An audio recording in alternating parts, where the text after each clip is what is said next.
Ladies and gentlemen, good morning. We are back to our educational series. I'm going to read out to you something that adds up to a conversation we've been having for some time.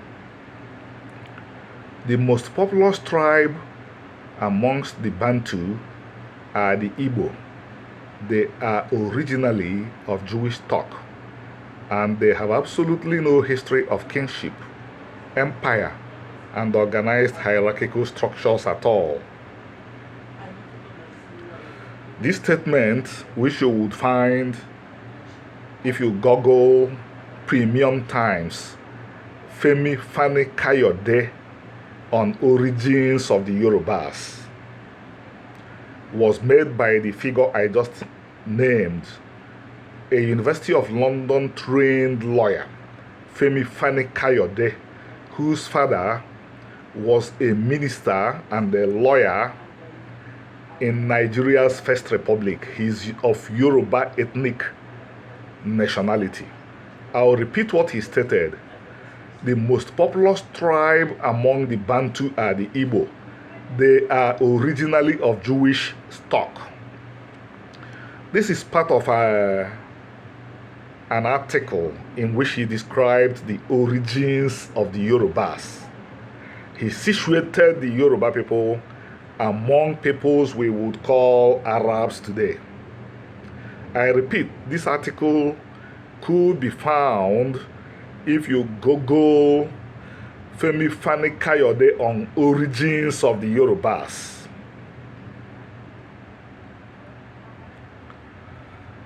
Before Fani Kayode spoke to the press about the origins of the Yorubas, one Adeyinka Makinde, a UK-based scholar, had delved into this question too. He looked at the origins of the Yorubas and the origins of the Igbos. He very clearly situated the Yorubas among the Egyptians, the ancient Egyptians. While the Igbos, he looked at their culture and said that it is like Israelite culture. One thing is distinct in the deliveries of these two individuals. They looked at culture. They looked at what the people actually do, what the people have done, what the people are going to do. They did not just begin to make statements based on what they had that these people were. They looked at what the people do. In the case of Fani Kayode, he looked at the Igbo egalitarian tradition. That's one of the examples he gave.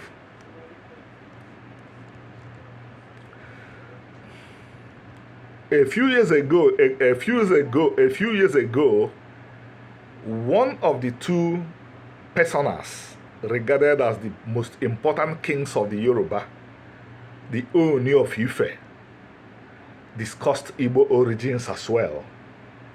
According to him, the Igbos and the Jews are one people, but the Jews came out of the Igbos. This was his understanding. He did not say that the Yorubas and the Jews and the Igbos were related. He said that the Jews came out of the Igbos. And the other traditional leader of the Yorubas, the other most important king, they are laughing of your wedding. He told him that the Igbos believe that they came from a son of God. He did not include the Yorubas in this Igbo-Israelite relationship or Igbo-Jewish connections. They were not included. And these are two important kings of the Yorubas. I will now take us back to why I mentioned cultures, that Kayode and Makinde dwelled on cultures. I don't stand still. It has come to my attention that people who do not know Nigeria could be assuming that conditions prevalent in the United States or Europe, no, United States, could also be applicable in places like Nigeria. Societies are completely different. I have been, my family, my ethnic group has been on one piece of land for at least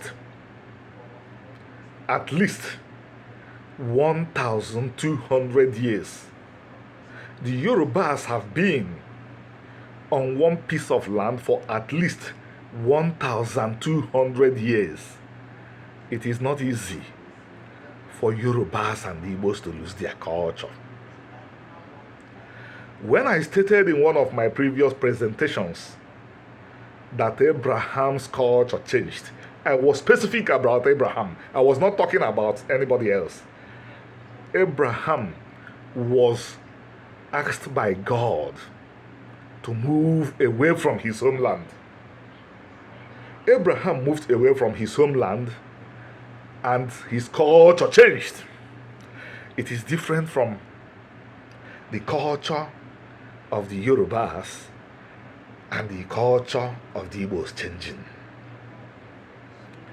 I'm going to this extent because there are people who want to be educated. And when people take the words of people and twist them, it is very, very possible for those people that want to be educated to not know that what they were being fed by people who have twisted the words of people who are studying with them are different from what the people themselves are saying.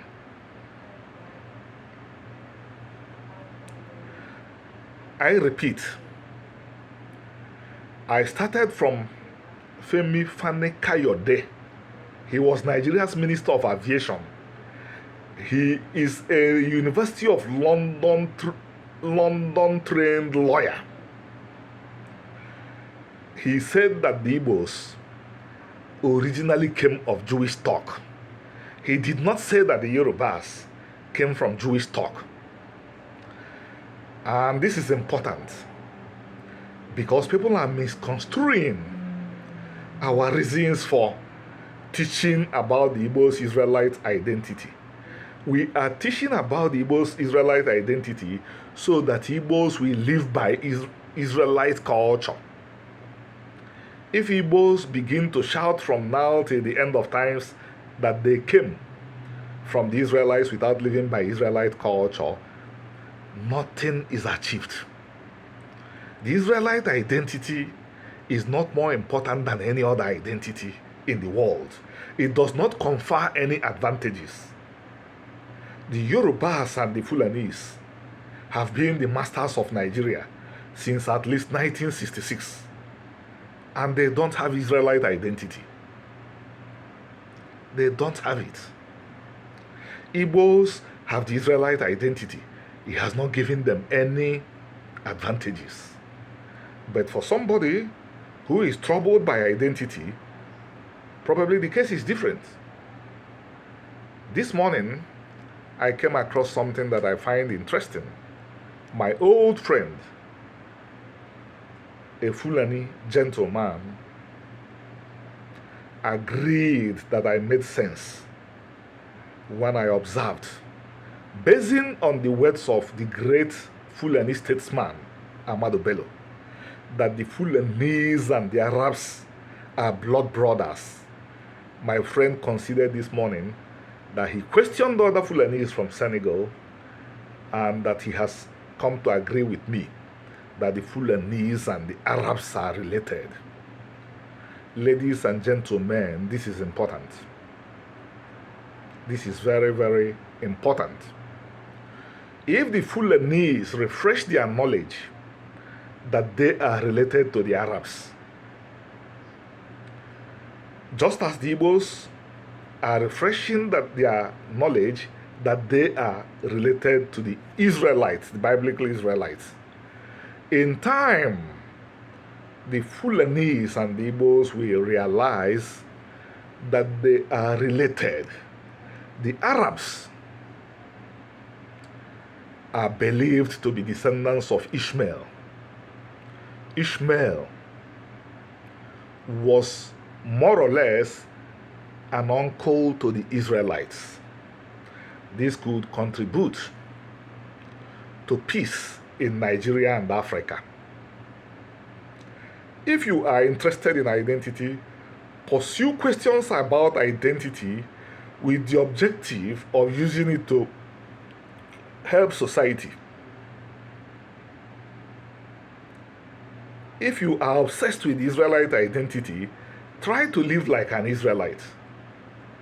If you are obsessed with Egyptian identity, try to live like an Egyptian. A lot of people said that the Igbos are Israelites because they discovered Igbos producing Israelite culture. Igbos created a religion over 100 years ago and called it Sabbath. They were not going about shouting that we were Israelites. They proved that we were Israelites by creating a religion, an indigenous religion, and called it Sabbath when there was no state of Israel. Thank you, ladies and gentlemen. Let us sit up and do things that will improve the society.